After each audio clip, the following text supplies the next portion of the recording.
Okay ဆိုတော့ဒီနေ့ညရဲ့ဒုတိယပွဲစဉ်အကြောင်းဆက်ပြောအောင်ဒီနေ့ညဒုတိယပွဲစဉ်မှာတော့ Flamengo နဲ့ Bayern Munich တို့ပွဲရှိပါတယ်အဲ့ပွဲကကျွန်တော်တို့ည2နာရီခွဲကံမှာပေါ့နော်အဲ့ပွဲမှာကျွန်တော်တို့စတဲ့ချင်းအနေနဲ့ဘယ်လိုပေးခဲ့လဲဆိုတော့ Bayern Munich ကနေပြီးတော့ 1+30 စာဂိုးပေါင်းကြီး3လုံး50စာဆိုပြီးစပြီးပေးခဲ့တယ်ဆိုတော့ဒီကြေးအကြောင်းမပြောခင်ကျွန်တော်တို့အုပ်စုပွဲစဉ်တွေပြန်ကြည့်ကြမယ်အုပ်စုပွဲတွေမှာဆိုလို့ရှိရင် Bayern Munich ကနေပြီးတော့သူက2ပွဲနိုင်တယ်1ပွဲရှုံးတယ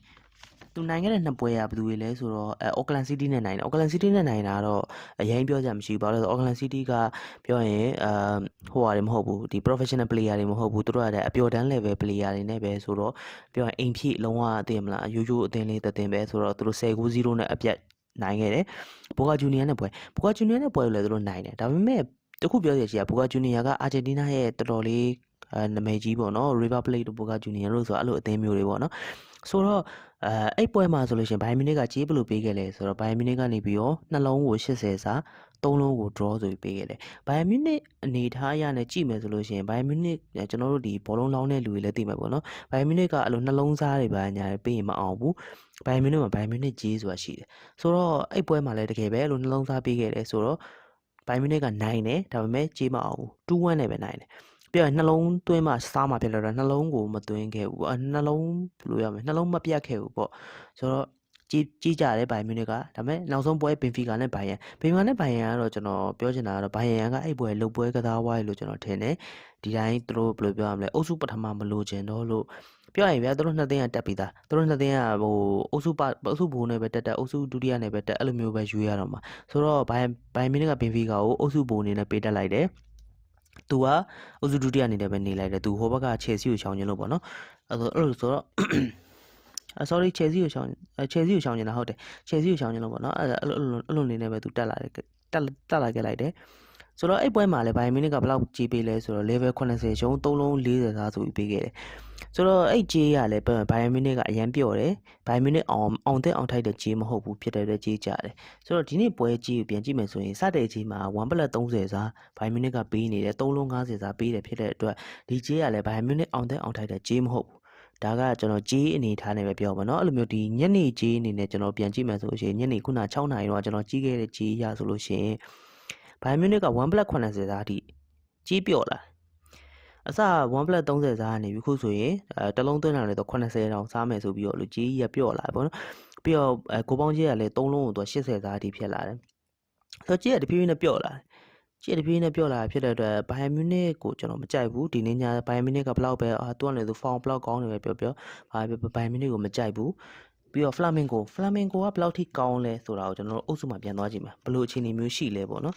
အဲ့တော့အုပ်စုမှာပြန်သွားကြည့်မယ်ဆိုလို့ရှိရင်ဖလာမင်ဂိုအနေနဲ့ကကျွန်တော်တို့ဒီ Esperance de Tunis ကိုဆက်စားခြင်းမှာနိုင်တယ်အဲ့ပွဲတော့ထားလိုက်တော့ဘာလို့လဲဆိုတော့ Tunis Club ဆိုတာကလည်းအရင်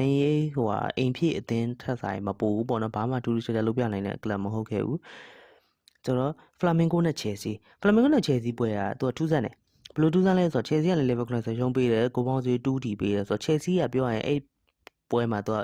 ကြေးအောင်တဲ့ပွဲမဟုတ်ဘူးတကယ်လည်းမအောင်ဘူးဒါပေမဲ့လူတိုင်းတော်တော်များထင်မှာ Chelsea ကတယောက်နဲ့အနီးကနဲ့ထွက်လို့ Flamengo ကတက်တာပြီးနိုင်သွားတယ်ပေါ့ဒါပေမဲ့အဲ့လိုဆိုတာထက်လေ Chelsea ကအရင်ဆုံးသူကတကိုးသွင်းထားတယ်တကိုး0-1နဲ့နိုင်တယ်0-1နဲ့နိုင်တဲ့အချိန်မှာ Flamengo ကနောက်ကနေလိုက်ပြီးတော့2-1နဲ့နိုင်ပြီးနေပြီ2-1နဲ့ပြန်နိုင်ပြီးနေပြီ2-1နဲ့သူ2ဂိုးပြန်သွင်းခြေပြီးရတဲ့အချိန်ကျတော့မှ Chelsea ကနေတယောက်နေတဲ့ချိန်ကျတော့မှ Chelsea ကိုသူကနောက်တကိုးထပ်သွင်းပြီးတော့3-1ဖြစ်သွားပြီးတော့တခါလေဟိုဟာဘယ်လိုရမလဲကြီးနိုင်သွားတယ်ပေါ့ဗျဘောနိုင်ကြီးနိုင်ပေါ့ဖြစ်သွားတယ်ဆိုတော့ Flamengo ပြောရင် Flamengo ခြေသွင်း Chelsea ကို2ဂိုးပြန်သွင်းပြီးတော့ဟိုဟာဖြစ်လိုက်တီ Chelsea တယောက်နေစရာမလိုဘဲနဲ့ဟိုမှာ Chelsea ကိုနိုင်လောက်တဲ့ခြေသွင်းတီကိုရှိခဲ့တယ်ဆိုတော့နောက်ဆုံးပွဲ LAFC ကတော့ LAFC နဲ့ဒီ Esperance de Tunis နဲ့ကဟိုဘယ်လိုပြောမလဲဒီအုပ်စုမှာသူကအိမ်ဖြစ်တအဆင့်ပဲဖြစ်တဲ့အတွက်အဲ့လောက်ကြီးဟိုမဖြစ်ခဲ့ဘူးဒါပေမဲ့အဲ့လိုအသင်းကိုတော့မှ Flamengo ကနေပြီးတော့1+80သားပေးပြီးတော့တရေကြတယ်သူဒါပေမဲ့အဲ့ပွဲကလည်းကျွန်တော်လုံပွဲလို့ထင်တယ်ဘာလို့လဲဆိုတော့ဟို Flamengo ကတရေကြရင်တောင်မှသူကတရေရရင်တောင်မှသူကအုပ်စုဘူဖြစ်သွားပြီဖြစ်တဲ့အတွက်ဟိုအနိုင်မကန်တော့တာလို့ပဲကျွန်တော်ထင်တယ်ဘာလို့လဲဆိုတော့တစ်ဖက်ကလည်း LAFC ကသူအင်ရှင်အသင်းပေါ့နော်အမေရိကန်အသင်းဖြစ်တဲ့အတွက်သူတို့ကလည်းရှော့ပြီးတော့တရေလောက်နဲ့ရပါတယ်ဆိုပြီးတော့တရေပဲကန်သွားတယ်လို့ကျွန်တော်ထင်တယ်ပေါ့နော် Flamengo ရဲ့ခြေစွမ်းစစ်မှန်က Chelsea နဲ့ပွဲပဲကျွန်တော်တို့မြင်ခဲ့ရတယ်လို့ပြောရမယ် Chelsea ပွဲကတော့သူ့ရဲ့အစစ်မှန်ပေါ့နော် ဆိုတော့ ဘိုင်မြူနစ်နဲ့သုံးသက်ကြည့်မယ်ဆိုလို့ရှိရင်ဘိုင်မြူနစ်ကမှန်တယ်ဟိုကစားတိုက်စစ်ကစားဟန်အရန်ကောင်းတယ်ကစားသမားကောင်းတွေလည်းအများကြီးရှိတယ်ဆိုနေပေမဲ့ကျွန်တော်ဘိုင်မြူနစ်ကြီးကိုလုံးဝမကြိုက်ဘူး1+30 1+80ဆိုတဲ့ကြီးတွေပေါ့နော်စတဲ့ကြီးက1+30အခုညနေကြီးက1+80ဆိုတဲ့ကြီးတွေကဘိုင်မြူနစ်အောင်တက်အောင်ထိုက်တဲ့ကြီးမဟုတ်ဘူးဆိုတော့ကျွန်တော်ဒီပွဲမှာဖလာမင်ဂိုဘော်ဒီပဲကြိုက်တယ်ဖလာမင်ဂိုဘော်ဒီပဲကြိုက်တယ်ဂိုးပေါင်းကြီးကလည်း3လုံး80စား3လုံး50စားဆိုတဲ့ကြီးတွေကဟိုကြီးအောင်ဂိုးပေါ်တဲ့နဲ့ဂိုးပေါ်ရတဲ့နဲ့ကြီးတွေလည်းမဟုတ်ဘူးဟုတ်လေဘိုင်မြူနစ်ကြီးနေလည်းပြန်တွက်ကြည့်မှဆိုရင်ဘိုင်မြူနစ်ဂိုးပေါ်တဲ့ကြီးတွေက4လုံးစားတို့5လုံးစား5လုံးရှုံးအဲ့လိုမျိုးဟာတွေမှသူကကြီးဂိုးပေါ်တယ်ဖြစ်တဲ့အတွက်ဒီပွဲလဲကျွန်တော်ဖလာမင်ဂိုဘော်ဒီဂိုးအောက်ကိုသဘောကျပါတယ်ဆိုတော့အားလုံးအချုပ်အနေနဲ့ပြန်ပြောရမယ်ဆိုရင်ကျွန်တော်ပထမနှစ်ပွဲတော့ PSG နဲ့အင်တာမိုင်ယာမီမှာအင်တာမိုင်ယာမီဘော်ဒီဂိုးအောက်ကိုသဘောကျခဲ့သလိုဖလာမင်ဂိုနဲ့ဘိုင်မြူနစ်မှာလည်းဖလာမင်ဂိုဘော်ဒီဂိုးအောက်ကိုသဘောကျပါတယ်ဆိုတော့ဒီနေ့ကကျွန်တော်အသင်းကြီးတွေဘက်ကံသလိုဖြစ်နေပါတယ်ဒါပေမဲ့ကျွန်တော်စကားချက်အနေနဲ့ပြောချင်တာကယုံကြည်မှပဲလိုက်ပြီးတော့လောင်းဖို့ကြံပြုပါတယ်ပြီးတော့ကျွန်တော်ရဲ့ဒီတူးသေးပေါ့နော်တူးသေးကျွန်တော်ဆော့တဲ့ပုံစံကဘယ်လိုမျိုးလဲဆိုတော့ PSG အခုဒီပွဲတွေကကျွန်တော်ဟို PSG ပွဲဆိုလို့ရှိရင်ည10:00နာရီခွဲမှာကံပါည10:00နာရီခွဲကောင်ဖြစ်တဲ့အတွက်ကျွန်တော်10:00နာရီခွဲမတိုင်ခင်သူ9:00နာရီခွဲအဲ့လို1နာရီအလိုပေါ့နော်ဘောလုံးပွဲမစခင်1နာရီလိုမှဆိုရင်သူလူစင်းထွက်တယ်အဲ့ထွက်တဲ့လူစင်းကိုကျွန်တော်ကြည့်ပြီးတော့မှကျွန်တော်ကြည့်ကိုတစ်ချက်ပြန်သွားကြည့်သေးတယ်အဲ့အချိန်မှာဖြစ်တဲ့ကြီးရယ်ကျွန်တော်ဒီညနေဘက်ကြည့်တဲ့ကြီးရယ်ဟိုမနက်အစောပိုင်းကျွန်တော်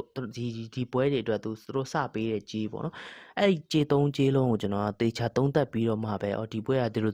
ဖြစ်နိုင်တယ်ဆိုပြီးတော့ကျွန်တော်နောက်ဆုံး final decision ချပြီးတော့မှကျွန်တော်ပွဲမစခင်နိုင်ဘောလောက်အလိုကျွန်တော်ထည့်တာလောင်းတာပေါ့နော်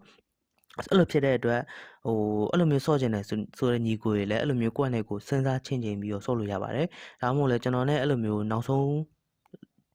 ကျွန်တော်ထဲ့မဲ့ကျွန်တော်ဘယ်အသင်းကိုကျွန်တော်တော့သဘောကျသွားပြီဆိုပြီးတော့ထဲ့မဲ့ဥစ္စာကိုသိကျင်တယ်ဆိုလို့ရှိရင်လည်းကျွန်တော် comment မှာ Telegram group link ချပေးထားပါမယ်အဲ့ဒီမှာကျွန်တော်လုံးဝဒီ club ကပဖလားပွဲစဉ်တစ်လျှောက်ကျွန်တော် free အစားအဆုံးကျွန်တော်ခံမှန်းပေးမှာဖြစ်ပါတယ်လုံးဝ